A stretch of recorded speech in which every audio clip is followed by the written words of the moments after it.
there was Schlifkin, Zeldin, and Kellner. Yes. The Schlifkin and Zeldin were gentlemen, Yes. and Kellner was a rogue. But Kellner was very strong. Yes. Personality. He overrode everybody, and he was the main power. Now they bought there was a guy, Isaac Frank, in our shul, was one of their pals. Yes. Who married a Christian woman, yes. but he still kept his Jewishness. Yes. Was involved in the shul. He was the MPC, member of the provincial council. Yeah. He swung the deal because everybody secretly is a member of the Dutch Reformed Church, or his wife was. It was a real gemishte story, this yes. guy.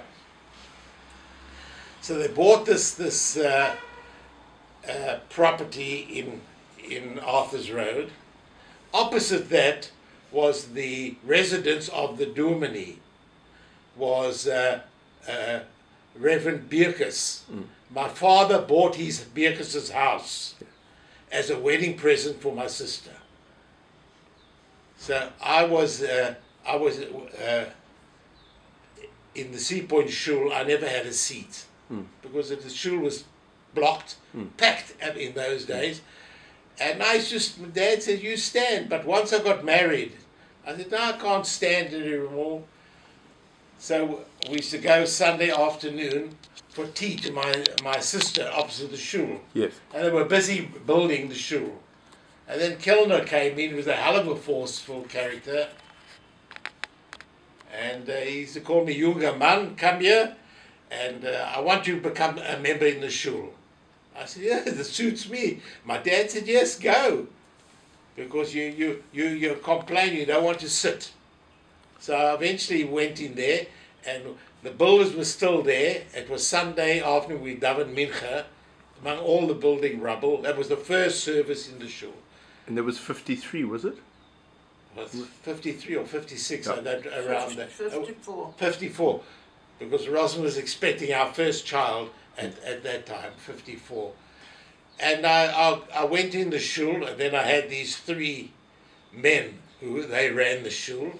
They came from Virginia Avenue. They came with a lot. Henry Katzen was the secretary at the time, also choir master somewhere. And they started this minyan up, and I became a part of the minyan. And then Mr. Kellner, I didn't know the other two more than hello, how are you? But Kellner knew me since a baby, and I knew all their kids. And he said, no, why don't you help us in the shul? So I said, yes, I can do so. He made me a bookkeeper, and I started doing the books in the shul. And they were three wild men from the West. They brought Hasidism into the shul. Now Sea Point didn't want anything. I never knew what a Hasid was. Although I believe my grandfather was one. I didn't know that. My father was never involved with it. But the Sea Point needed space. So a lot of members, blokes, my contemporaries, all came to shul. And the shul was doing very nicely. But the three guys who ran the shul, it was a way above their ability. They thought they were running an old stiebel as they did in Europe, in Lithuania. And it didn't go. They got into financial trouble. They had a first bond and a second bond in favor of the Old Mutual, where they did this renovation, altered the church to the shul. It was a lot of good wishes that started, but then the blokes started leaving. Mr. Schlifkin, Mr. Zeldin, and Mr. Kellner. Yeah. But Kellner, I had direct contact with him through the sons and my dad. The other two were nice gentlemen. Yeah. Mr. Kellner was a rough diamond. Yeah. And They got into trouble, you said, sorry. They got into trouble because they forced Hasidism. Yeah. Mir sagt nicht this. We don't say that. And he shouted the guy. And the bloke, this Izzy Haas, Rosin, had to say Kaddish. and interrupt a man saying, Kaddish, he can't start again unless he's proficient. You know, it's easy to say it, but if you stop me in the middle, and they stopped Izzy House in the middle of the Shiva services, it was hell to play. And gradually the blokes left the shul, and the income dropped, and their attendance dropped, and they got themselves into big trouble. And then that's when my father arrived. My father's a member in the Sea Point Shul, and my father's nickname was the Polak. Yes. Because they all were Lithuanians, and we came from Poland.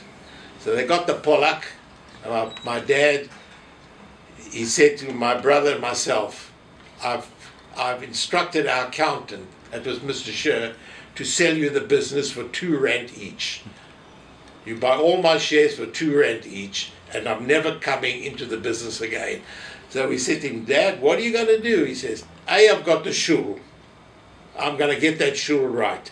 B, I'm going to play bowls when I want to. And third, I'm going to play cards at night. That's my life now. And he just walked out of the business, goodbye, gone. And my dad, he sat down and he started working and changing. Eventually they dropped the Hasidic and became an ordinary shul. And my dad built it up the shul again. We used to get about 90 people Friday night, Kabbalat Shabbat. And he got it going, and he wiped out the 2 loans, paid off the 2 bonds to the Old Mutual. And in between that, they grabbed me because I found their income was coming from the schnoddering. They called you to the Torah. But these 3 cowboys had no records. The next day, they couldn't remember who they called up.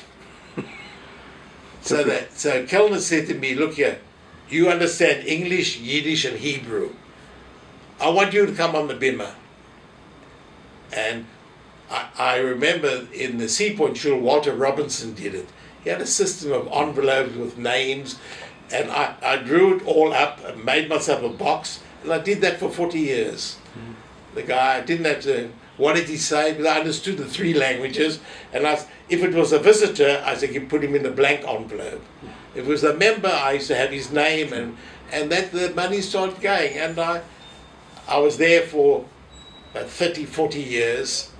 I held office. Tell me, was there a rabbi at that time? Yeah. Or reverend or... Not in the beginning. In the early years, no. The first rabbi we had Gurari. Okay. Rosen, you will remember how long it was that? A long time ago. Because he spoke in Yiddish. He couldn't speak English. Eventually he learned English, but originally he came.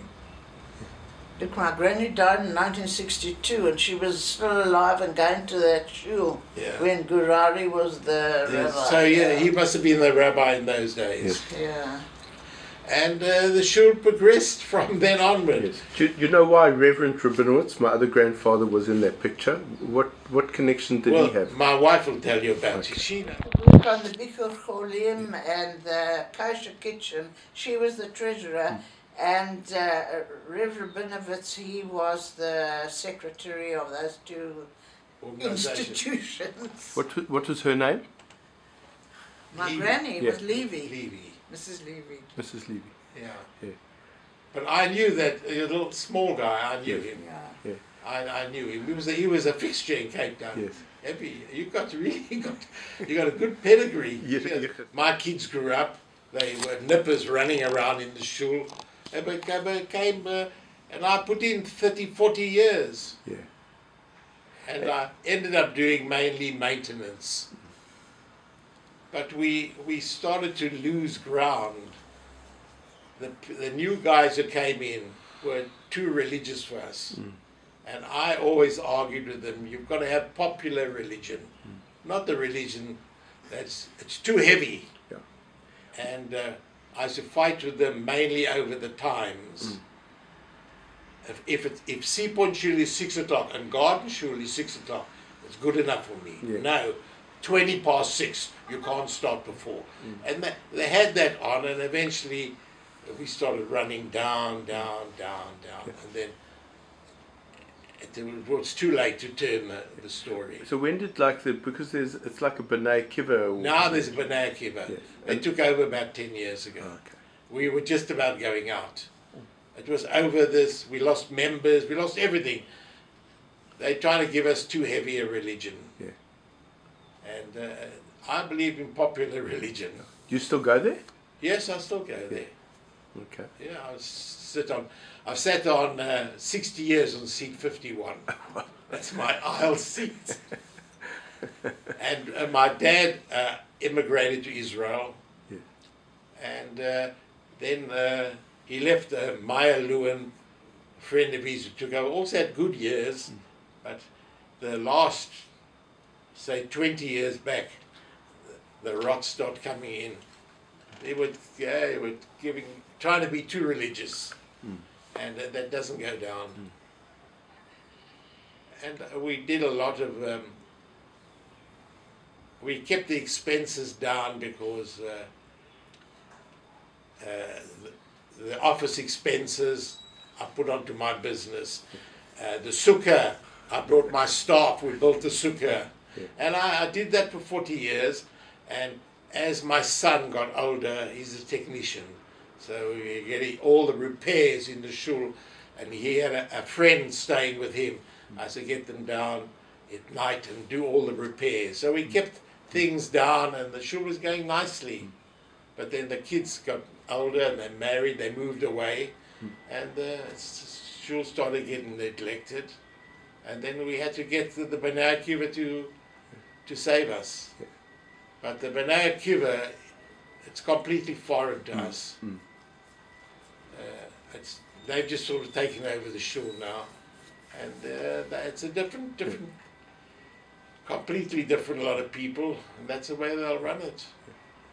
And with these characters, Kellner and Schlifkin and... I'll tell you what, I loved them all. Yeah. They had character, man. They had grain. And they used to speak Yiddish. Yeah. And the sayings these guys used to come out, I used to love it. Yeah. Absolutely love it. And your grandfather was obsessed. Actually, the only time I clashed with him, he wanted to bring a world-class chazan from America. Yeah. They brought a guy, Moshe Oisha. Yeah. You've heard of him. And I clashed with your grandfather. I said, it won't bring money into the shul. You can't come in unless you give $50. I can't stop a man going in the service. A concert you don't want to have. You can't have a concert in a shul and take money. You've got to go into a hall. And then he was some cantor called Pinchik. Old man, well, he was insistent. Pinchik is the answer. And in those days it was currency control. We had to get from the treasury a permit to bring for the money. But we lost a lot of money on Moshe Oisha. I explained to him, you won't get money. Who will come? A few schnorrers will come, but nobody who would lay out money to see it. And it went wrong. It was the only real clash I had with him. Yeah. But other than that, I enjoyed those old people. I was attracted to them. Yeah. See, I was 23, 24 when we started with the shul. They were 60s, 70s, you see, with the gap. But I got on well, and I did a lot of their spade work for them. Yeah. So who was the first to pass away? Because my grandfather died in 58. I wouldn't remember. So Kellner was... Kellner, they took to... my dad took the body to Israel. Oh, really? Yeah, it was a whole song and dance to get it there, to go via Rome. Yeah. The Chevra Kadisha, you had to get it while the plane was on the tarmac. And then when they had the consecration, my dad and Eli went to Israel for the burial. It was a long story. And what do you know about, I mentioned to you, Bubbles Siegel. What about her family? What do you remember? I wouldn't know. I only knew what the family told me. I can't remember what her name was. She died in childbirth. And who was your gynecologist, Rosen? That lady gynecologist? Ruby Shaw. Ruby Shaw. Eli told me this. She died because Ruby Sharp was neglected. She should have enforced whatever you call it, the baby enforced the thing, and she was lying in labour, left her much too long.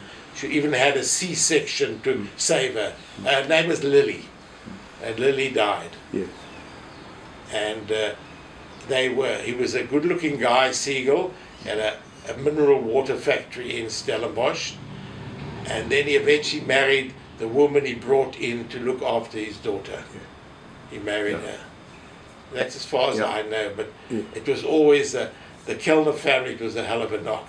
They lost. Lily was the apple of their eye. She had 3 brothers, but she ruled over them all. She ran the business. She was fantastic. I know, because my dad went to the weddings and all that. Was a great friend of theirs. That Mrs. Kellner used to go Friday. She used to get a driver and take chickens and chalot and go around to poor people in Maynard Street area and give them. Every Friday there was a job. No, those old people were good people. And then they moved to Sea Point.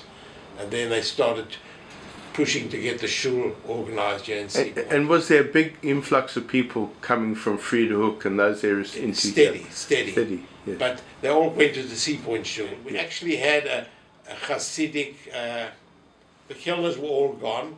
My dad and Max Weintraub were running the shul. And Chabad offered us Mendel Popak to become in our shul, but then we had converted to an ordinary shul, and he had to sort of toe the line. And we had good days in those days. The shul was nice and full. It's only when the youngsters, most of them are gone now, like the Kotlowitz bloke you're talking, his crowd, they were too strict on the times, too strict on everything. And the demise was coming, we shrunk.